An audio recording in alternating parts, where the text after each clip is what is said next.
Amém, igreja? Obrigado. Mas toda a honra, toda a glória seja para Cristo, né? Agradeço, fico lisonjeado. Para mim é uma honra e um prazer poder ministrar na casa do Senhor, qual a congregação que eu faço parte. Quero de antemão agradecer ao Ministério de Louvor, que não é um trabalho repentino. Já vai fazer 2 anos que eu estou congregando aqui com vocês em setembro ou novembro, por aí. E de lá para cá a gente tem labutado muito com o Ministério de Louvor. Trabalhado, ensinado, instruído. E o que vocês têm visto aqui é o fruto disso. Cada um tem se esforçado em melhorar, em aprender, em conhecer mais do instrumento dele para poder oferecer o melhor para Deus e para vocês. Então, assim, eu quero honrar eles aqui, agradecendo por estar com eles, somando com eles. A palavra que eu vou trazer hoje é uma palavra didática. O que isso quer dizer? É mais uma instrução, um ensino, do que realmente expositivo. Uma das coisas que me levou a esse contexto daqui, que o título é Tendo Direção no Mar do Evangelho. Por que eu escolhi esse título? Pegando um gancho aqui, me corrija o pastor Jair ou se é a pastora Rosângela, mas quando eu vim para cá, para esse ministério, uma das coisas a primeira coisa que eu perguntei para eles quando eu me sentei foi: quais são os fundamentos da igreja? Em que ela está baseada? Qual era o norte que a igreja tinha? Porque na área em que eu trabalho, eu mexo com tecnologia da informação. A gente tem políticas, bibliotecas que a gente chama, que são instruções que nos têm para poder o nosso serviço ser melhor desempenhado, onde a gente tem rotinas a serem aplicadas, melhorias contínuas de revisão daquilo que a gente está propondo a fazer. E na igreja não é diferente. Não é. As pessoas às vezes pensam que o nosso evangelho está aqui, mas qual o norte que a igreja nos dá baseado nele? Se você for pegar, são 66 livros, 1.189 capítulos. Você decora isso tudo? Eu ainda não consegui, não. Eu não consegui. Mas tem que ter alguns princípios, alguns fundamentos. É como um capitão num barco, que ele busca ter ferramentas. Quais são as ferramentas? A bússola, mapas, constelações, para nortear o caminho dele no mar e ele buscar a melhor rota possível. A nossa bússola é essa aqui, ó. É a palavra. E pegando um gancho aqui, que o nosso digníssimo pastor Leandro me deu, ele falou assim: hoje o nosso timoneiro desse barco que navega no mar do Evangelho chama-se Jesus, na pessoa do Espírito Santo. Somos guiados e protegidos por ele. No deserto, o povo era guiado pela nuvem, protegido, alimentado de forma sobrenatural. Hoje nós, igreja, somos guiados pelo Espírito do próprio Deus, seu Espírito Santo. Andamos por fé e não pelo que vemos. Esse andamos por fé foi uma das coisas que os pastores me falaram. Nós trabalhamos a visão da fé. Eu confesso que eu entendo um conceito do viver pela fé, mas eu falei, acho que tem mais. E eu fui no encalço dele. Falei, pastor, me responda 3 perguntinhas. Tanto a ele como o pastor Leandro. Me auxilia aí para me entender um pouco mais qual é o norte que como ministério nós temos. O que nos dá de propósito, visão e missão. Que isso é importante para qualquer ministério. A gente tem, eu vou pegar um gancho de algo aqui, que já que eu comecei a falar do louvor, nós somos muito imedialistas. O que isso quer dizer? Tudo que nós fazemos, nós queremos resultado imediato. É mentira? Quem aqui não é assim? Eu sou assim. Se eu faço algo, eu quero um resultado daquilo. Mas quando você vem para a palavra, não é bem assim. A gente trabalha muito com semeadura. A palavra ela dá uns norte muito disso aí, esse conceito da semeadura. Se você for pegar, a grosso modo, um fazendeiro, quando ele vai semear, arar a terra, preparar, quanto tempo leva para ele poder colher? É imediato? Não. Então, todo trabalho que formos fazer, temos que ter o quê? Paciência. Para a gente entender o fluir do Espírito Santo. Porque isso é necessário. Uma das coisas que eu me apego muito, e foi nesse conceito de pegar essa palavra, foi assim, eu estava no meu serviço, e lá eu participo muito de reuniões que envolvem o conselho administrativo. E eu vi lá propósito, visão e missão. Isso me intrigou. Isso me levantou uma interrogação. Eu pensei, como cristão, qual é meu propósito, qual é minha missão e qual é minha visão? Aí eu, eita Deus. Na minha igreja, qual é o meu propósito, qual é a minha visão e qual é a minha missão? E com essa incógnita, eu sentei com os pastores e falei, me dá uma direção para me entender, para eu poder passar isso para a igreja também. E graças a Deus eles me orientaram muito bem. Vocês podem abrir a palavra de vocês em Mateus 22, 37 ao 38.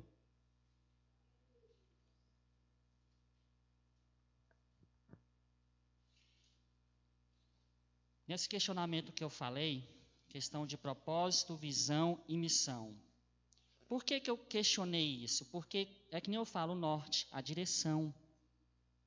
A gente tem que trabalhar, como cristão, na mesma visão, no mesmo propósito, na mesma missão que nossos pastores.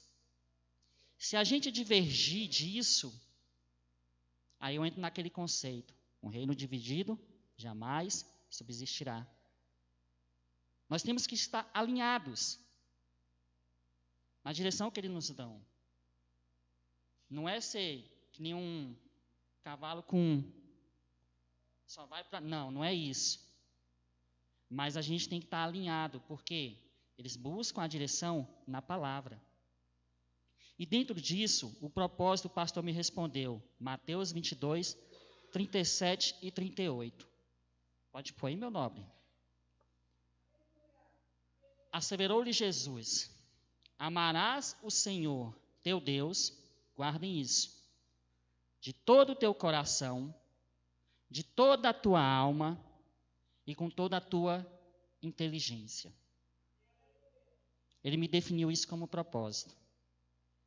Aí a gente conhece isso aqui de cós salteado. Mas você sabe o que é amar teu Deus de todo o teu coração? Você entende o que isso quer dizer? Abra para mim aí em Lucas 6, 43 ao 45.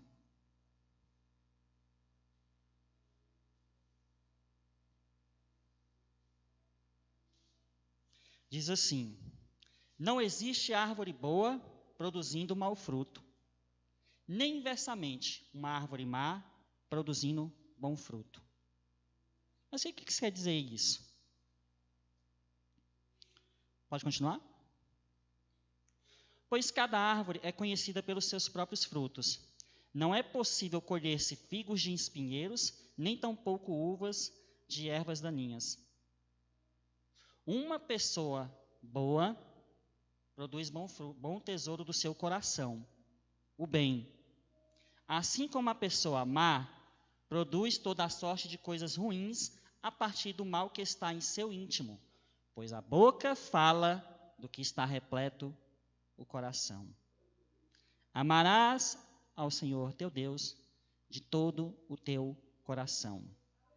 Se o seu coração não é bom, suas ações serão boas? Você poderá amar ao Senhor teu Deus de todo o teu coração? Aí eu comecei a entender o que ele quis dizer como propósito. Quando ele fala que está baseado nesse versículo, Mateus 22, 37 e 38. Amarás o Senhor teu Deus de todo o teu coração.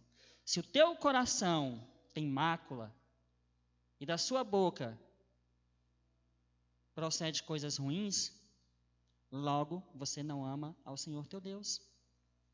Você está vivendo um engano, uma mentira. E é preciso corrigir. Aí eu comecei a entender. Eu falei, então o propósito da igreja está aí. E a gente continua. Que vai e fala de toda a tua alma. O pouco que eu aprendi, alma, psique, está ligada às emoções. Conversei com o pastor Leandro, ele realmente foi lá e validou. E realmente está ligado às emoções. Ao nosso entendimento. Que as nossas emoções, elas são as expressões da nossa alma. Entenda isso. Expressa a sua alma, as suas emoções. Compreenda isso. Quando você pega e começa a entender isso, você entende seus sentimentos, suas emoções, a raiva, o ódio. Você começa a compreender. Angústia, medo, insegurança. Mas também tem um lado bom, que é a felicidade, a bondade, benignidade, confiança, temperança. Você começa a compreender isso. E quando você começa a compreender e tem domínio sobre isso, logo amarás o Senhor teu Deus de todo o teu coração, de toda a tua alma e de todo o teu entendimento. Logo você está adequado ao propósito da igreja. Você se enquadrou. Você está vivendo aquilo que está sendo proposto no ministério. Então, ou seja, se você estava perdido, já começa a ter uma direção, um norte.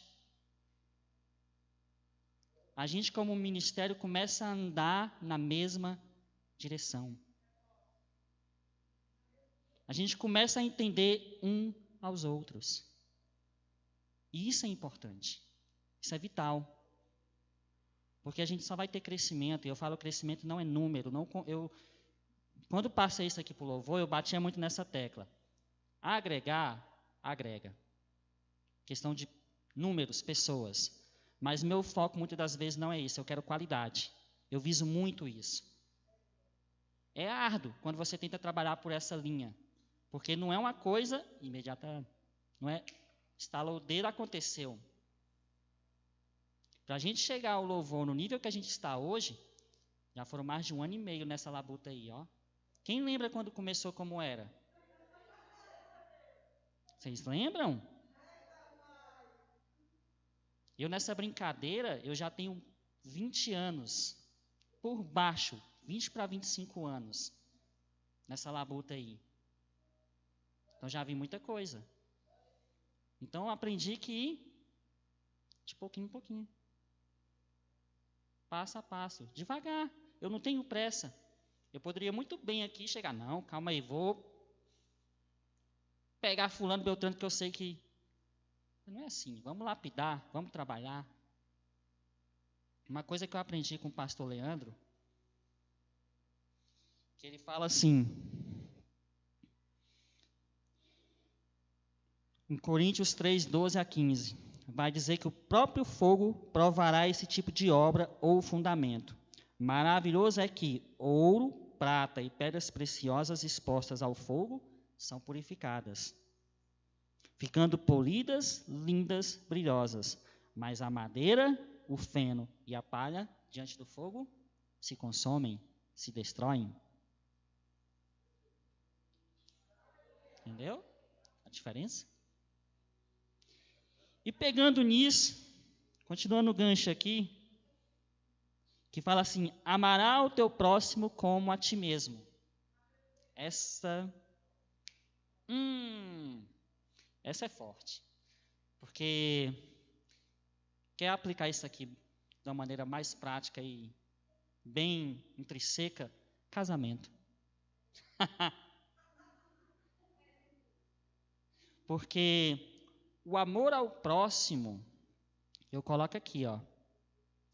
Amor não está intrínseco a um sentimento. Isso é paixão. Mas remete a escolhas, renúncia. Então, quando eu me proponho a amar alguém, não tem barganha. O que é barganha? É eu fazer alguma coisa requerendo algo em... No casamento, você acha isso justo? Isso seria justo com o seu irmão, seu semelhante? Vou ajudar, mas requerendo algo em troca. O irmão está precisando de uma forcinha ali, eu vou lá, ajudo ele, mas... Irmão, lembra daquela vez que eu te ajudei? Que amor é esse? Está amando ao seu próximo como a ti mesmo? Creio que não. Aí eu comecei a pegar o foco do propósito da igreja. O pastor me expôs. Amar a Deus sobre todas as coisas, onde eu tenho que lapidar o meu caráter, o meu coração, as minhas emoções. Que nem o pastor essa semana chegou, ficou bravo, chega. Eu lembrei uma coisa do pastor Vilmar, ele falava, ficou bravo, mete a canela no poste, rapidinho a raiva passa. Eu garanto. Rapidinho, mete a canela no poste, com gosto, menino. Vai doer que você vai esquecer a raiva na hora. Mas aí você está lapidando suas emoções, tratando elas, para se controlar, ter o domínio próprio, que é tão importante para nós. Continuando. O amor ao próximo. Não faça ele com barganha, de maneira alguma. Se você já pensar dessa forma, você já não faça. Não faça. Prefira falar, irmão, não estou podendo. Não posso. Seja sincero consigo mesmo. Se você não consegue ajudar, se proponha a falar, não posso. Porque se você ajudar querendo barganhar, já é inválido o seu esforço.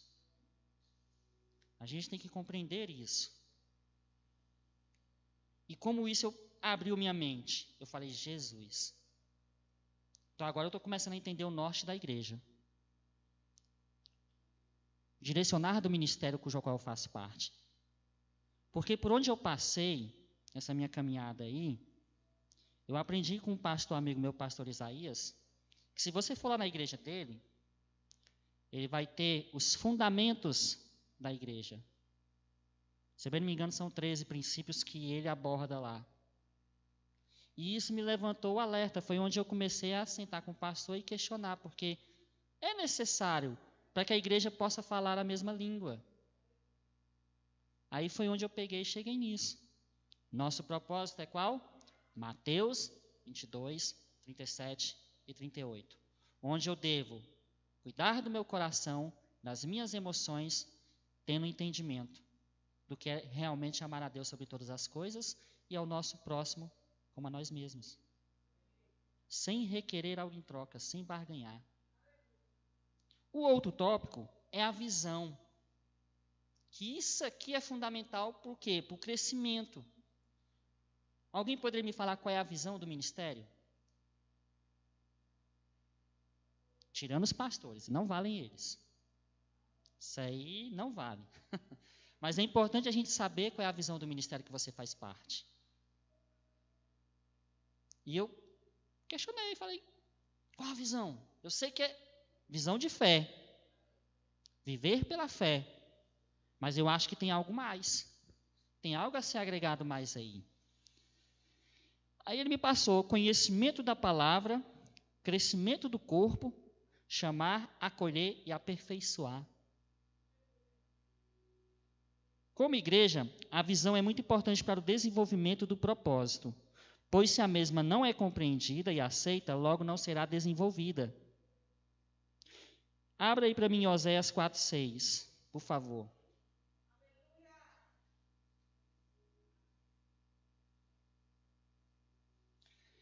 Eis que meu povo está sendo arruinado, porque lhe falta conhecimento da palavra.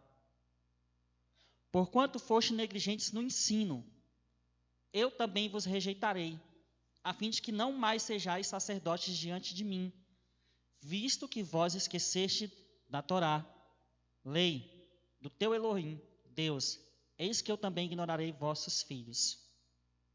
Forte, né? Nesse quesito de conhecimento, eu fico feliz porque aqui a gente tem o pastor Leandro, que tem se esmeirado, se esforçado para conhecer mais da palavra, dia após dia, para poder trazer sempre o bom ensino para nós, que é tão importante para a igreja. Se uma igreja quer crescer, é na palavra, é no conhecimento. E conhecimento é estudo, não tem outra alternativa. Não é revelação, isso aí é revelamento. Vocês ficam esperando que caia do céu o discernimento da palavra. Eu costumo sempre pedir a Deus o entendimento e o discernimento, mas se eu não correr atrás de estudar, como eu vou ter? Por isso ele cria ferramentas, meios. E quais são? Estudo de terça-feira. Olha aí você querendo aprender da palavra. Deus, quero aprender da tua palavra, quero ter mais entendimento. Terça-feira, estudo da palavra.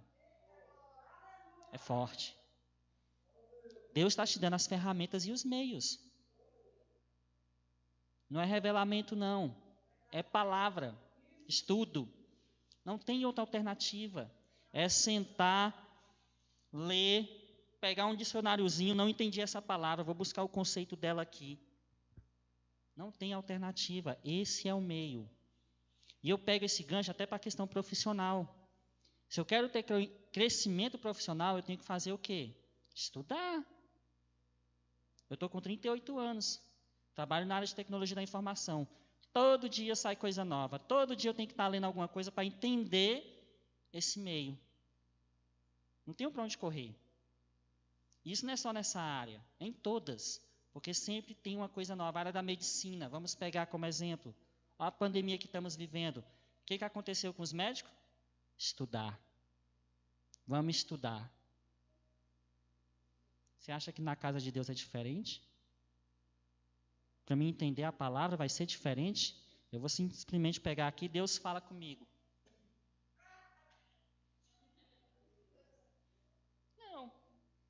Não vai ser assim. Não é. Deus fala comigo. Hoje eu vou ler o livro de Coríntios. Pega um dicionáriozinho aqui. Cara, eu não entendi o que é isso aqui. Cooperadores, o que quer dizer isso aqui?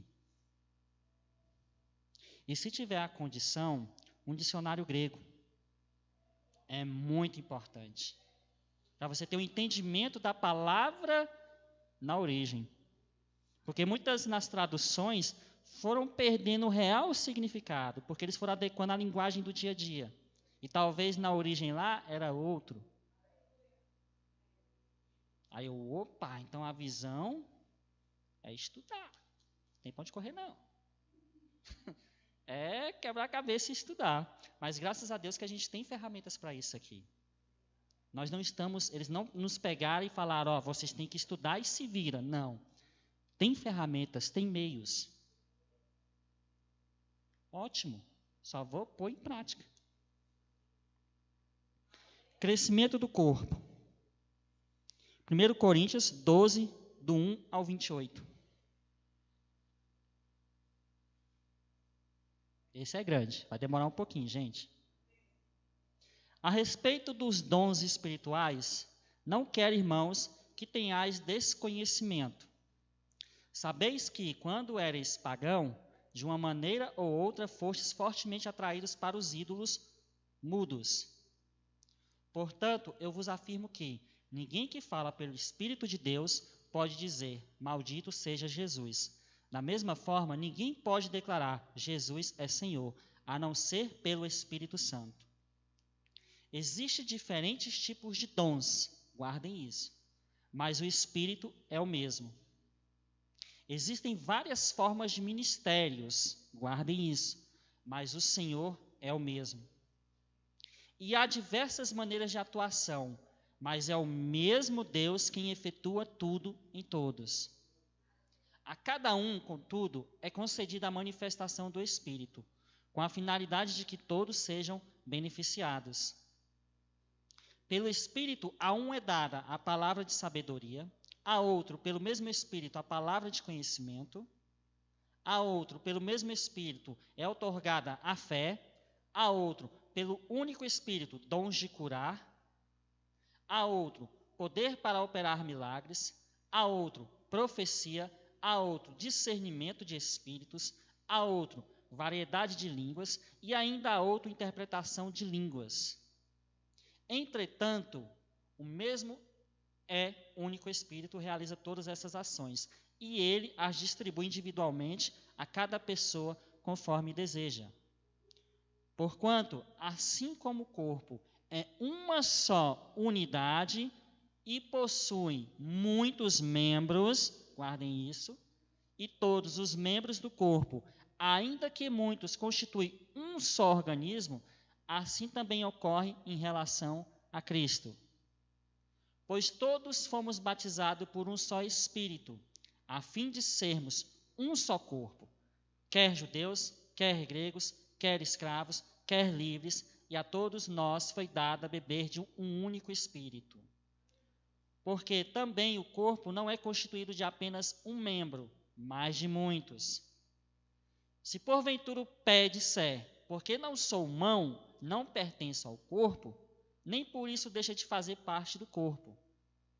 E se a orelha reclamar, porque não sou olho, não pertenço ao corpo, nem por isso deixa de fazer parte do corpo. Se o corpo todo fosse olho, onde estaria a capacidade de ouvir? Se o corpo todo fosse audição, onde estaria o olfato? Em verdade, Deus dispôs cada um dos membros no corpo segundo a sua vontade. E se todos fossem um só membro, onde estaria o corpo? Sendo assim, há muitos membros, mas um só corpo. O olho não pode ordenar à mão, não tenho necessidade de ti. Tampouco a cabeça pode declarar aos pés, não preciso de vós. Ao contrário, os membros do corpo que parecem mais fracos são essenciais. E os membros do corpo que julgamos serem menos honrosos, nós mesmos os tratamos com maior honra. E os membros que em nós são vergonhosos, vestimos com decoro especial. Enquanto os membros mais apresentáveis dispensam qualquer tratamento especial, todavia Deus estruturou o corpo atribuindo maior honra aos membros que deles tinham necessidade, a fim de que não haja divisão no corpo, mas sim que todos os membros tenham igual dedicação uns pelos outros. Desse modo, quando o membro sofre, todos os demais sofrem com ele. Já bateu o dedinho na quina de alguma coisa? Isso dói, não dói? Incomoda, não incomoda? É ruim, não é? E é só um dedinho. E é só um dedinho. Todos os outros se regozijam com ele. Estamos acabando, vamos lá. Ora, vós sois o corpo de Cristo, e cada pessoa entre vós, individualmente, é membro desse corpo. E para finalizar, assim, na igreja, Deus estabeleceu alguns primeiramente apóstolos, em segundo lugar profetas, em terceiro mestres, em seguida os que realizam milagres, os que têm dons de curar, os que têm dom de prestar ajudas, os que têm dons de administração e os que falam diversas línguas. O que eu quis dizer com isso? Todos cooperam para algo maior que nós mesmos, um bem maior e comum a todos. Mas uma coisa que eu conversei com o Louvor quando eu apresentei essa passagem, é porque geralmente as pessoas, não vou dizer na totalidade, mas algumas acham que só tem importância na igreja se estiver aqui em cima do púlpito. Aí eu vou e falo, você não lê a Bíblia. Porque o que essa passagem acabou de falar é que todos são importantes. Independente se a pessoa está como porteiro, ou se a pessoa está aqui em cima vos falando, como eu estou hoje. Porque hoje sou eu, mas amanhã pode ser você que está na porta. E uma coisa que eu comentei com eles, às vezes as pessoas, se você viu naquela passagem, Ali diz que, independente do tipo de membro, ele é importante para o corpo. E para você entender, não estou apontando pessoas, eu só estou citando um exemplo. Como é importante um simples trabalho, nosso porteiro ali. Ele não recebe ninguém de cara fechada, ninguém desanimado. Você passa por ele, ele te cumprimenta com um sorriso no rosto. Uma pessoa que é bem recepcionada já na porta de entrada, dessa forma, como ela vai se sentir no culto? Vê a importância? Compreendeu a importância? Um simples ato. De às vezes que a gente nem, às vezes pensa, poxa, mas não tem essa. Você pode estar na portaria, você pode estar aqui em cima, você pode estar servindo água. Não importa. Mas o pouco que você faz, isso reflete muito. Tem pessoas que se apegam muito aos detalhes. E isso chama a atenção, isso cativa. E eu falei isso com louvor. Porque as pessoas pensam às vezes que a importância está em só estar aqui em cima. E não é muitas das vezes isso aqui. Uma coisa que eu gosto de fazer quando tem retiro. Qual é a área que eu gosto de cuidar no retiro? Limpeza.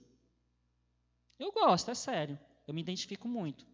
Quem me conhece de antigamente, todo retiro, eu estava na equipe da limpeza. Não foi só aqui, mas isso desde, é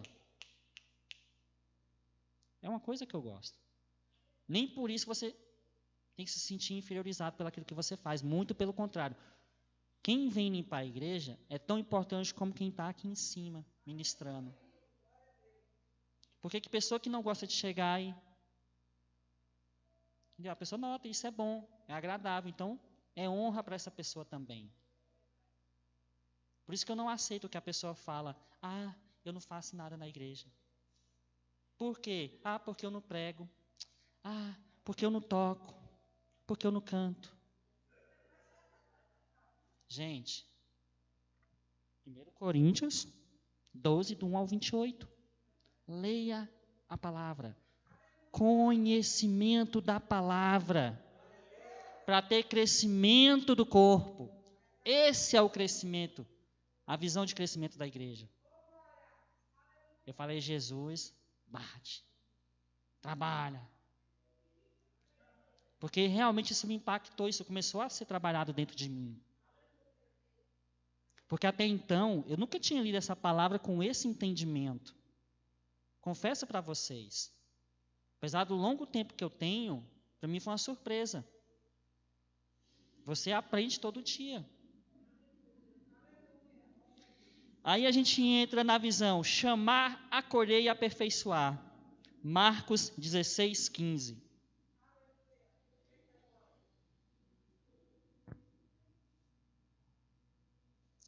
E lhes ordenou, enquanto estiverdes indo pelo mundo inteiro, proclamai o evangelho a toda criatura.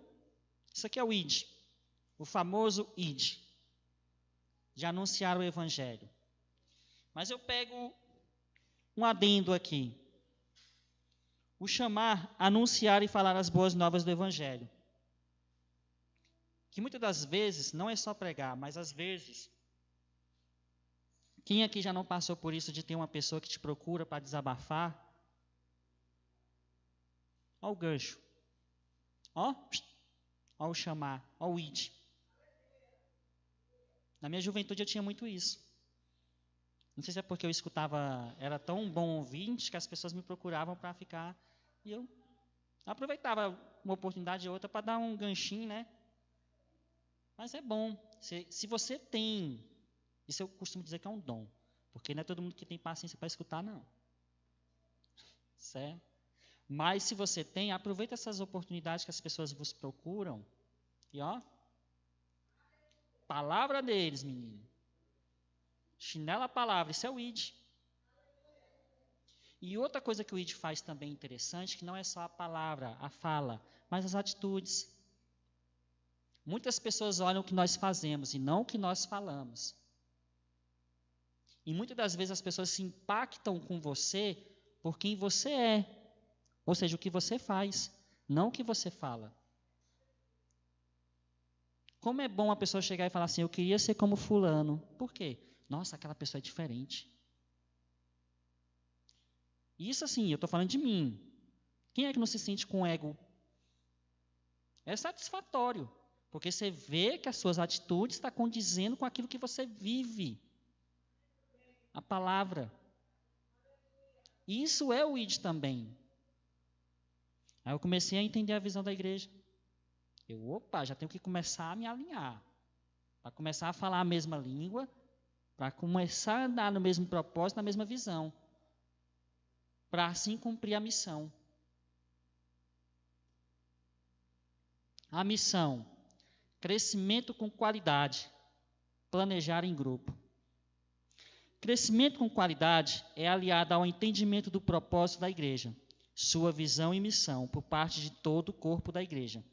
Uma igreja que não compreende ou mesmo entende seus valores, não há de alcançar esses valores. É importante que a liderança exponha corretamente os seus membros os valores ao qual está fundamentada a igreja. E cabe ao corpo, nós, igreja, entender e corroborar para o desenvolvimento do propósito, visão e missão. Aí eu perguntei, planejar em grupo, né? Marcos 6:7, por favor.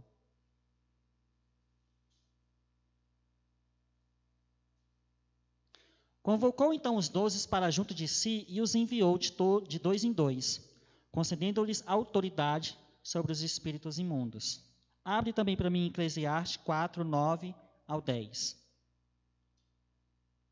Eclesiastes 4:9 ao 10. Melhor é serem dois do que um, porque há melhor recompensa no trabalho de duas pessoas. Porquanto, se um cair, o outro levantará seu companheiro. Mas pobre do que estiver sozinho e cair, assim não haverá quem o ajude a se reerguer.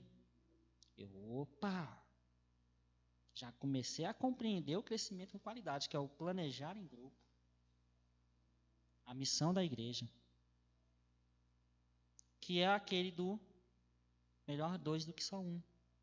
Um caiu, melhor explicado que essa passagem não tem. O outro está ali para ajudar a se levantar. O companheirismo. Jesus andava em grupo. Por quê? Porque ele sabia que teria maior alcance, maior apoio. Com a gente não é diferente. Se a gente, comunidade, igreja, trabalharmos em grupo, o crescimento vem. Mas para a gente trabalhar em grupo, a gente tem que entender o propósito, a visão, para assim desempenhar a missão. Então a missão não é você fazer sozinho. Se você não está dando conta, peça ajuda. Peça ajuda, não tenha vergonha. Muitas vezes a gente se deixa muito pelo orgulho e não pede ajuda.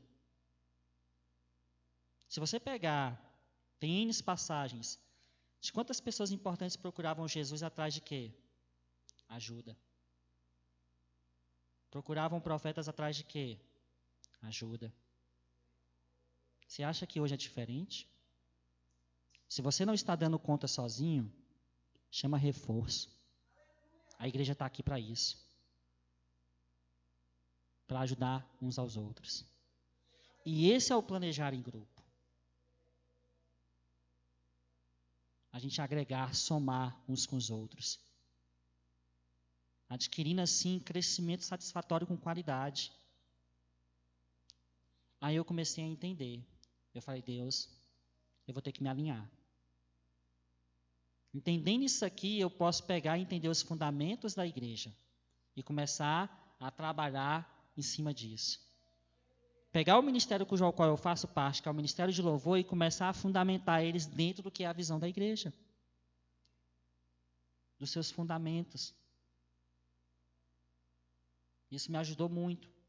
E espero que ajude vocês. Eu quero encerrar assim. A igreja só crescerá quando entender que juntos somos mais fortes. Amém? Juntos somos mais fortes. Não pense que você sozinho pode vencer uma guerra, porque não é bem assim. Amém? Agradeço a oportunidade. Fico lisonjeado. Espero que tenha tido um entendimento para todos. Amém? Que possam ter compreendido aquilo que eu quis trazer. Amém?